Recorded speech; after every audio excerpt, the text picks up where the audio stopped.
Assalamualaikum warahmatullahi wabarakatuh. Kembali lagi di kelompok 9. Di sini kelompok 9 akan menganalisis data menggunakan SAMPLS, First Order. Selanjutnya ada contoh kasus dari skripsi dengan judul Pengaruh Kualitas Produk dan Promosi Produk terhadap Keputusan Pembelian Lem Kuning Lamtek, studi kasus pada konsumen PT Mitra Forindo Sejahtera. Seperti yang sudah disebutkan di slide sebelumnya, kita akan membahas SAMPLS First Order. Gambar tersebut adalah outer modelnya first order, yang dimana hanya ada variabel dan indikatornya saja. Baik, tanpa berlama-lama kita akan menampilkan tutorial dari SAMPLS First Order. Untuk pertama, kalian bisa buka aplikasi Smart PLS, lalu kalian klik New Project. Di sini kalian bisa menamai file data yang akan kalian analisis, dan saya di sini menamai filenya dengan analisis First Order SAMPLS. Lalu klik OK. Untuk bagian double klik in input data, kalian klik, lalu masukkan data respondennya, lalu klik open dan OK, dan muncullah data-data responden yang kalian masukkan tadi. Oke, di sini kalian klik X1 sampai X4 untuk variabel pertama.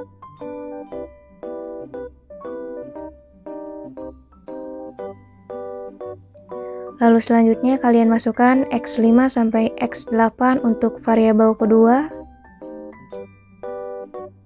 dan Y1 sampai Y3 untuk variabel ketiga. Oke, di sini kalian bisa menyesuaikan urutan-urutannya.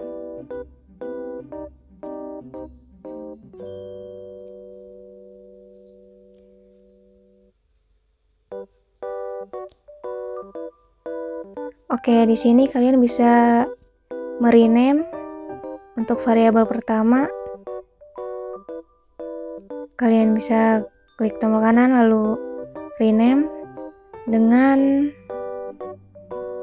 promosi produk. Lalu klik OK.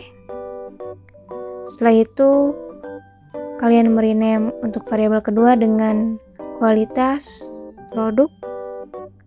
Lalu klik OK.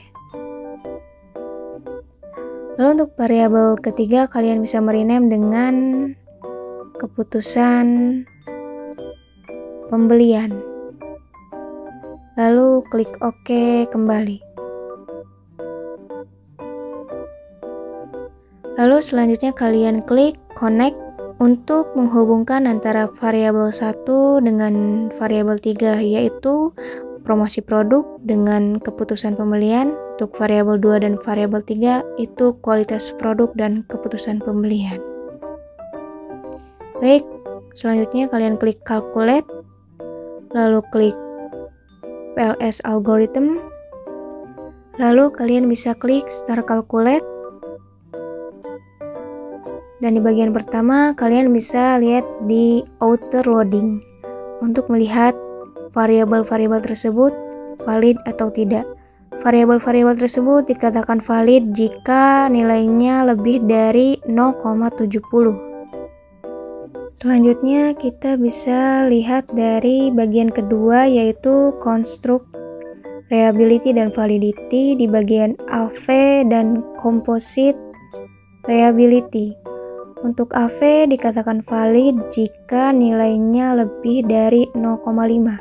Dan untuk composite reliability dikatakan valid jika nilainya lebih dari 0,70. Baik, yang ketiga kita bisa dilihat dari diskriminan validity, dan variabel-variabel tersebut dikatakan valid jika nilainya lebih dari 0,70.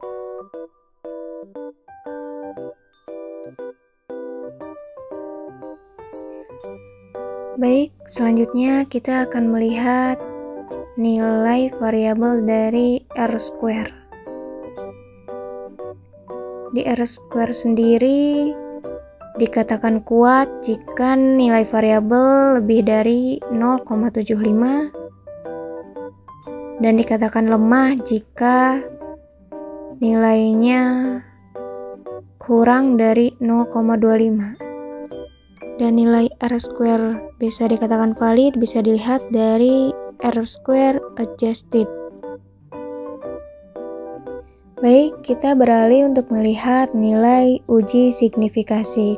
Klik calculate, lalu klik bootstrapping, dan untuk nilai 500 kita bisa ganti dengan jumlah respondennya yaitu 150, lalu klik start calculate.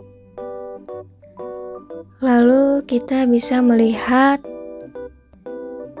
di bagian pet koefisien di sebelah kanan pojok yaitu p-value. Di bagian uji signifikasi ini variabel berpengaruh signifikan jika nilainya kurang dari 0,05. Dan di sini contohnya ada promosi produk terhadap keputusan pembelian dikatakan berpengaruh signifikan. Dan untuk kualitas produk terhadap keputusan pembelian ternyata tidak berpengaruh. Selanjutnya kita klik PLS algorithm, lalu klik bagian F-square. Dan di sini kita bisa melihat variabel mana yang valid dan tidak valid. Untuk variabel yang valid bisa dikatakan kuat jika nilainya lebih dari 0,35 dan dikatakan lemah jika nilainya kurang dari 0,02. Dan di sini variabel yang valid ada promosi produk. Baik, ini ada hasil dari first order SAM PLS.